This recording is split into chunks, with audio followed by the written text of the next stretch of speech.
Guarantee किसी की तरफ से नहीं है, क्योंकि बहुत से नमाजियों को देखा गया है नबी की गुस्ताखी करते हुए, बहुत से हाजियों को देखा गया है नबी की शान में गुस्ताखी करते हुए, बहुत से कारियों को देखा गया है नबी की शान में गुस्ताखी करते हुए, बहुत से अहले सरवत को देखा गया है नबी की शान में गुस्ताखी करते हुए। तो सुन मेरी बात गौर से, नमाज के तरफ से गारंटी नहीं, रोजे के तरफ से गारंटी नहीं, ज़कात के तरफ से गारंटी नहीं, कुरान के तरफ से गारंटी नहीं, लेकिन आओ कोई ऐसा अमल होगा जो अमल गारंटी दे रहा हो, अमल गारंटी दे रहा हो। ए नमाजी नमाज के तरफ से गारंटी नहीं, ए रोजादार रोजे के तरफ से गारंटी नहीं, ए हाजी हज के तरफ से गारंटी नहीं है, ए कारी कुरान की तरफ से गारंटी नहीं, लेकिन सुन ले एक ऐसा अमल है अगर वो अमल करेगा तो अमल गारंटी दे रहा है, वो अमल जमानत दे रहा है। ए आमिल नहीं मरेगा मगर ईमान पर, नहीं मरेगा मगर ईमान पर। आखिर वो कौन सा अमल है? इस हदीस को आप बारहा सुनते हैं, इस रवायत को बारहा सुनते हैं। आपके नबी, हम सब के नबी, पूरी कायनात के नबी, अल्लाह के महबूब रहमतुल लिल आलमीन सल्लल्लाहु अलैहि वसल्लम फरमाते हैं मम्माता अला हुब्बे आले मोहम्मद माता मोमिना। जो अहले बैत की मोहब्बत में मरता है वो ईमान पर मरता है। जो अहले बैत से प्यार करता है, जो अहले बैत से उल्फत रखता है, वो नहीं मरेगा मगर ईमान वाला होकर, नहीं मरेगा मगर ईमान वाला होकर। उसकी मौत ईमान पर होगी, उसका खात्मा ईमान पर होगा। एक ऐसा अमल है जिसे हुब्बे अहले बैत कहते हैं, जिसे हुब्बे अहले बैत कहते हैं, जिसे मोहब्बत अहले बैत कहते हैं। और मोहब्बत अहले बैत का फायदा जानते हैं? आए मैं आपको बताऊं, किताब का नाम सुन लीजिए। किताब का नाम है तफसीर या अय्युहल्लज़ीना आमनू। 2 जिल्दों में ये किताब है, 2 जिल्दों में ये किताब है। दूसरी जिल्द है, दूसरी जिल्द है। दूसरी जिल्द में जहां इसका तज़किरा है या अय्युहल्लज़ीना आमनू सल्लु अलैहि वसल्लिमु तस्लीमा। अब 22वां पारा है या अय्युहल्लज़ीना आमनू है, तफसीर का नाम है या अय्युहल्लज़ीना आमनू। दूसरी जिल्द है, बड़े गौर से सुनिएगा और सभी लोग गौर से सुनिएगा, मर्द हो या औरत हो, जवान हो बच्चे हो बच्चियां हो, सभी लोग दिमाग लगा के हाजिर रखकर सुनिएगा। अल्लाह रब्बुल इज्जत कुरान पाक में फरमाता या अय्युहल्लज़ीना आमनू, ए ईमान वालो, सल्लु अलैहि वसल्लिमु तस्लीमा। ए ईमान वालो, नबी पर खूब खूब दुरूद सलाम भेजा करो। अब इसी आयत के ज़िम्न में मुफस्सिर अल्लामा सैयद सआदत अली खान मद्दजिलहुल आली वन नूरानी फरमाते हैं ए ईमान वालों सुनो। अब यहाँ पे मुफस्सिर तफसीर करते हैं, तफसीर का नाम है तफसीर या अय्युहल्लज़ीना आमनू। जिल्द 2 है, आयत वही है सूरह अहज़ाब की 22वें पारे की। अब अल्लामा सईद अहमद सआदत अली खान लिखते हैं कि सुनो, बगदाद में एक बहुत गरीब इंसान था, बड़ा गरीब इंसान था, इतना गरीब इंसान था, कई दिन हो गए थे उसके घर वालों को खाए हुए, लेकिन सब नमाजी थे, सब तकवा वाले थे, सब तहारत वाले थे, सब अच्छे थे, सब नेक थे, लेकिन बड़े गरीब थे। एक बात और मैं आपको बताऊं, कभी भी अपने गुर्बत का मजाक न उड़ाइएगा। अगर गरीबी है सब्र कीजिए। अल्लाह ने अगर आपको कम मिकदार में दौलत दी है तो सब्र करें, परेशान होने की जरूरत नहीं, सब्र करें। तो अपने आप को कभी भी 2 हालतों से खाली मत रखिएगा, सब्र और शुक्र, इन दोनों का दामन अपने हाथ से थामे रखिएगा। अल्लाह नेमत दे तो शुक्र अदा करो, अल्लाह की तरफ से कोई आजमाइश हो तो सब्र किया करें। ये सब्र और शुक्र दोनों के दामन को थामे रहे। अब मेरी बात को बड़े गौर से सुनिएगा। अब हजरत अल्लामा सआदत अली खान फरमाते हैं सुनो,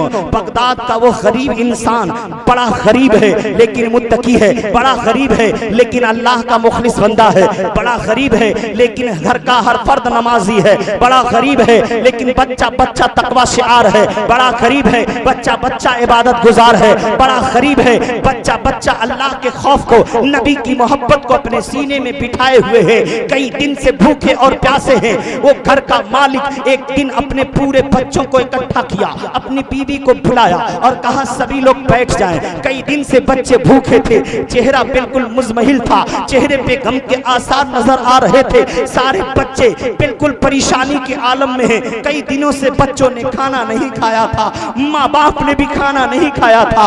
वो गरीब इंसान अपनी बीवी बच्चों को इकट्ठा किया, कहा सब लोग दुरूद पढ़ना शुरू करो। सारे लोगों ने दुरूद पढ़ना शुरू किया, बच्चे भी दुरूद पढ़ रहे हैं, औरत भी दुरूद पढ़ रही है, वो गरीब इंसान भी दुरूद पढ़ रहा है। बहुत देर तक दुरूद की कसरत होती रही। दुरूद पढ़ते पढ़ते बच्चों को नींद आ गई है, औरत को नींद आ गई है, वो गरीब इंसान को भी नींद आ गई है, सबके सब नींद में आ गए। दुरूद पढ़ते पढ़ते सभी सो गए, सभी सो गए। अब ख्वाब में उस गरीब इंसान के ख्वाब में मुस्तफा तशरीफ लाते हैं, नबी पाक तशरीफ लाते हैं और कहते ओ दीवाना तू बड़ा परेशान है। कहा मेरे आका कई दिन हो गए मेरे बच्चों ने खाना नहीं खाया है, कई दिन से मेरे घर में चूल्हा नहीं जला है, कई दिन से मेरे घर में फाका हो रहा है। नबी पाक ने फरमाया घबरा मत ऐ मेरे दीवाने, बेदार होना। और जो तुम्हारे गांव में एक मजूसी है, बड़ा मालदार है लेकिन मजूसी है, उसके पास चले जाना, अपनी बात उससे कह देना, वो तेरी मदद कर देगा। और आका अलैहिस्सलाम ख्वाब में ये बशारत दे दिए है। ख्वाब में बशारत देने के बाद अब वो इंसान जब बेदार होता है, उसका घर पूरा मुअत्तर है, पूरा घर खुशबू से भरा हुआ है। नबी ख्वाब में आए हैं, अपने बच्चों को जगाता है,